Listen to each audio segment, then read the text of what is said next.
యేసయ్యా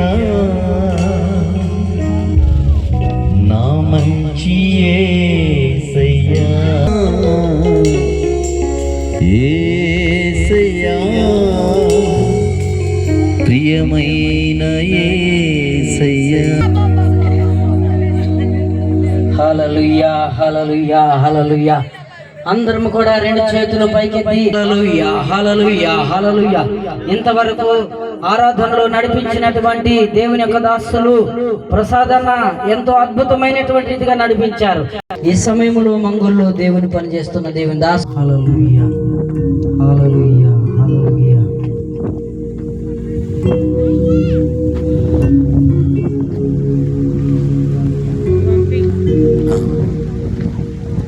స్తోత్రం స్తోత్రం స్తోత్రం.